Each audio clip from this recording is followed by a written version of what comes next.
Thank you and welcome back to the channel of What the F Mobile. And this is Car Culture Talk right now. And I finished up last on part one with Mopar. I got one little thing to say also about Mopar owners is that uh they some dangerous people. As like I said, they some dangerous people. I got one person that's a Mopar owner. We're gonna call him Hazo. Craziest person I know behind the wheel of a scat cat. A car that just rolls. The craziest person I know. So I caught a flat about 45 minutes away from home. And so like we was all like just cruising out and everything like that. So Hazel, he's like, yeah, we can go do it. You know, I'll get you gas money. And, like I had to give him gas money, of course. You know, you ain't doing nothing for free. So I was like, all right, cool, I got you. I'll fill your tank up. He was like, oh, okay, cool, say less. So we went, was headed to my house to get the spare tire because the spare tire I had was at my house and I was gonna get it and take it back. When I tell you this was a 45-minute drive, this man cut this drive in about 18 minutes. Not even joking. When I tell you weaving in and out of traffic, I ain't never hung to my seatbelt so hard. Yeah, hey Hazel, you know who I'm talking about. You know I'm talking about you, bro. And you know when I was in that car, and this was a Scat Pack, y'all. This ain't even no Hellcat. This is a Scat Pack. It's Charger weaving in through and out of traffic. I was scared. I was genuinely scared. I appreciate him taking me there and taking me back, but I was questioning just even should I hop back in that car. But all in all, when I'm saying about Mopar owners, this is the end of that. They some dangerous people. That's all I gotta say. Everybody can't handle the wheel like he can handle the wheel. I'll give him that. But that's the thing. All Mopar owners think that what they can do is they think they can weave in and out of traffic and like it's nothing. Nah, you gotta have that wheel. If you ain't got that wheel, you out of here. But also to the car culture on this, Hazel is one of them people why a lot of Mopar owners was wrapping it up. I'm gonna keep it a buck. Keep it a buck. He the main. He's like one of the main people that probably was the reason why people was wrapping up their Mopars because they thought that they can weave in out of traffic like him. They thought that they can slide to the right and the left like him. No. I give it to him. He's a rare breed. You would think talking to him he like an old ass nigga. I'm just saying. But he's not. He's young. Y'all think that when y'all see somebody like him sliding left and right, that y'all can do that? Nah, y'all can't. Everybody ain't got that wheel, and that's fine. Everybody ain't got that wheel. I consider myself a very good driver. I don't consider myself an excellent driver, but I consider top tier for sure. But I ain't gonna fake it. You would never catch me driving like Hazel. And I will say he got that wheel. A lot of people in my city, they ain't got that wheel. I'm gonna be honest with you. I'm getting off topic. All in all, I'm gonna say Hazel is one of the reasons why people be wrapping up the Mopars. I'm gonna say Dodge Official is the reason why people be wrapping up those cars. Every Dodge commercial, if you watch, is somebody spinning, drifting. Like check out, there's a Dodge. Almost every Dodge when they was making V8s was just left and right. I'm gonna touch on that subject on another video about what I think about Dodge as a whole and what's going on right now.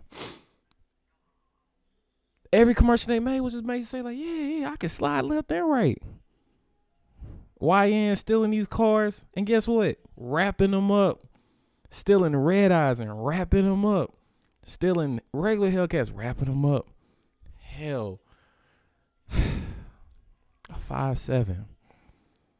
And if anybody knows cars, that diff can't slide unless you swap it with a Scat Pack. To lose control of that is wild behavior. I be trying to have like Q&As with my homeboys, George and stuff like that, and Lawrence back home. George, my boy, he if I had to he gonna kick my ass. If I had to rate his driving ability, I'd give him a solid 7.5 out of 10, if I'm being honest with you. So remember I was talking about the Hazels, right? Hazel, I give Hazel about 9.5 out of 10. But that does include because he's had time to break stuff, crash, and then he's able to get where he's going. But like I do say Hazel is a 9.5 My homeboy George, he's a 7.5 out of 10. I consider me a 7.5, 8, around 7.5 or 8. That's what I'm considered. I rate a lot. We got like, I can rate a bunch of people if I want to. And I think my ratings are pretty solid, if I'm gonna be honest with you. Like, if you want me to, I will rate you on your driving ability. Comment under the video or anything like that. If you want me to rate your driving ability, if I don't know who you are, I'm gonna go to your page and see if you got any videos or anything like that. But like, if you ain't got no videos, don't comment and say what's your driving ability. But if I know you and you know I know you and you want me to comment on your driving ability, I will comment on your driving ability and I will be accurate. And you can't get mad at me. It is my opinion and only my opinion matters. So you got to understand, if you put yourself out there, I'm going to put you out there. End all be all, stay in your lane. Stay in your lane. Literally, like, stop thinking that you can drive like a Dodge commercial or like a Hazel. If you ain't, and if you're not neither one of them, cool. Just post up, look good. Cars look good. Stop trying to break them because you think you got that wheel. I'm going to call it the Hazel effect. Yeah, the Hazel effect is you think that you can drive like a person that you see on TV or in real life when you have no idea what you're capable of. Or what happened is you just now getting into cars. And so you see this person doing it like, oh, I can do this too. No, you can't. You see me drift my car. Nah, you can't do that. Psst, be yourself. Because if you don't be yourself, you're going to end up wrapping your car up. That's usually how it ends. You're going to wrap your car up. Leave leave the Hazel to Hazel. So everybody can't be a Hazel. I'm just saying, everybody cannot be a Hazel. That's just end all be all on that. So next topic, I'm off the Mopars for right now. We going to talk about Mustang owners. I am a Mustang owner. I love my Mustang. I do. But my Mustang people have got to be the most arrogant, think that they know everything, a little bit of bougie, and you can't tell them nothing. I'm gonna keep it a buck. That's how these Mustang owners are. And when you go up to a Mustang owner, and I did this a couple times where I was in my my other car. I said, I pulled up, saw a dude, nice 10-speed Mustang. It was an EcoBoost at that too. And I was like, I still, fancy the EcoBoost. I had one before. I know they got like nice little kick to them. They not fast, but they a nice little kick. So I pulled up, he was nice lowered, all black, nice rim, RTR rims, GT500 wing on it with the gurney flap, ram air hood, all that other stuff. And I came pulled up to him. I said, hey, bro, I like your car, man. It looks good. That man looked me up and down. He was like, oh, thanks. I was like, and like, I know y'all saying like, oh, he said thanks. But it's a way that you tell a person like, thank you. Like people give me comments. I'd be like, oh, thank you. I appreciate that. Dude just like, oh, thanks. And just looked at me. Funny just coming around. When I actually was in my Mustang, I seen him again. This man came up to me like a fanboy. This man came up to me on some like, yo, that was hard, bro. That was hard. I said, oh, I try. I can't be a mean person. I said, oh, thanks, bro. I appreciate it. But I do remember you. And he's like, yeah. I was like, yeah, I came up to you. Remember I said like, it's car. He said, oh, that was. I was like, oh yeah. I was like, yeah, it's my other car. Yeah, it's my other car. Mustang owners are arrogant, borderline ignorant. And don't get me started on GT500 owners. GT500 owners, it's like y'all ain't never had nothing a day in y'all life. Y'all act like y'all better than everybody, and y'all not. Because at the end of the day, you're driving a Mustang. You're not driving a Ferrari. You're not driving a McLaren. You're not driving a Maserati. Maserati ain't a good one.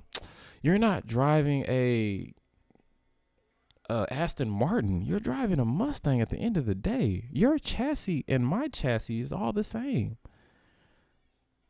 Arrogance. I don't get it. Y'all need to simmer down on that arrogance, like especially with these car meets. And the thing is, you would think Mustang owners is cool, other Mustang owners. They not. They not unless you like involved with a clique or something like that. Yeah, they're not. I one time tried to park. It was like a car meet parked next to like a bunch of Mustangs. I don't know if this was a racial thing. Like I be going racial a lot because I'm black and I drive a Mustang. You see me, you would say like, oh, what you drive a Hellcat with high interest rate or a Scat Pack with high interest rate? No, I drive a 10-speed GT Mustang.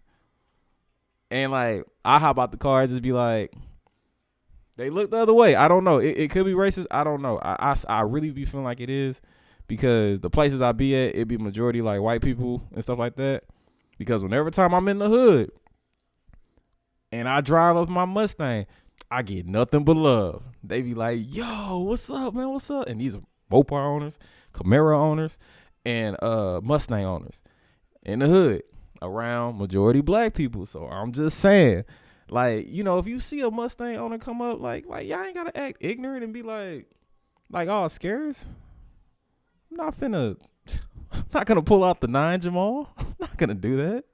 I'm not. Like that is my whole gripe. That is my whole gripe about Mustang owners is that they're arrogant. They're arrogant, ignorant, and they think they're better than everybody. And like, y'all need to simmer down. You're driving a Mustang. And I understand. I'm driving a Mustang. But I understand what it is. It's you make the car look how you want to look. That's cool and everything like that. But stop being arrogant. The Camaro owners. Now, Camaro owners is a variety of a lot of different people. I honestly think Camaros is the one car that it ain't black, white, Indian, Mexican, Italians. It's everybody. Camaro's got everybody in them. Not saying that any other maker doesn't, but I'm saying like majority. If you see a Camaro, you have no idea who's in that car. There's a I ain't gonna say his real name, Fatboy SS. Yeah, you know what I'm talking about. He got probably one of the controversial, coldest Camaros I could say in St. Louis area. I would say he's got a drop top, candy paint red, built motor.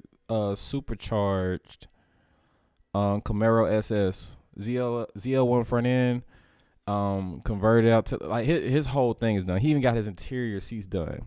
A reason why I say controversial because his build is almost like an old school box Chevys, like old school Monte Carlos and stuff like that. Like that's that's where his like his head is like when it comes to like cars and stuff like that. At least I think. I'm just going off of like, from what I've seen. And that's what it looks like. But just like going from like I just said going from that, like he a black dude and like his styling is like an old school like box Chevy type of a build. And you got people that in the Camaro world that ride on slicks on the daily. That matter of fact, that ain't just Camaros. I mostly see Camaros do it. And a little bit of Mustangs, and the only time I really see it on like a Dodge product is because they actually got some power. But Camaro owners are notorious for just having a drag on the rear of their car, and they don't even have no power adders on it. Mustang owners too. I'm gonna keep it a buck. Stop driving around with drag radials on a stock car. Stop putting drag tires on a stock car. Oh, it ain't stock. I got an intake on it. Okay. What else? I got spark plugs. Oh. Okay. What else? You got headers? You got, a tune at least? Nah, I'm about to get that. I'm talking these drags I'm telling these drags that Camaros and even Mustang owners be having on their cars, they not the cheap ones either. Y'all spending bread for these drag rims and tires for nothing. I one time put 325s on the rear of my Mustang. And my Mustang is full bolt on. You don't need all that tire. And those are just, granted, they weren't drag radius or anything like that, but I didn't need all that tire. I'm going to say this. Stop being a poser. Dead serious. Because that's the whole reason why people be putting them drag tires on their cars, because they want to look like they fast. They want to look cool. It's almost in the same boat. No, it ain't almost. It is on the same boat. Them people that be rocking parachutes on the back of their cars, and their cars can't even run 12 seconds at a track. Stop doing that. Stop doing that. Stop doing that. That's embarrassing. That is embarrassing. Stop going to the track. No. You can go to the track. That's fine. Stop putting drag tires on your car. And your car not even that fast.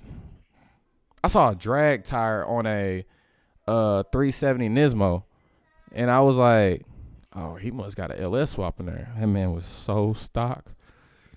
Yeah, the last thing that a 370 needs is a drag tire on the rear. Like, why? I'm going to get on imports on another video, but I'm still sticking to the Camaros and how it's so many different type of owners. You got the posers. You got the people that go above and beyond and make their cars look like they something. And they be something, too. And you got the for real racers. The Camaros that don't have a badge on them. Oh, no, I'm sorry. It got a badge. It's either got an SS badge or a Z01 badge on it. And nothing else. No decals. No extra, like, text or anything like that. They'll have a Z01 badge, and that's it. Because you can hear that thing all the way. I don't care what nobody say. Camaro owners have to have the loudest cars when they're fully built, or even when they just straight pipe them. But when they're fully built, you hear that thing. You hear them. I don't know what is in the blood of them freaking Camaro owners, but it's everybody. It ain't one race. It's everybody. It's so many different flavors when you get with a Camaro owner. You got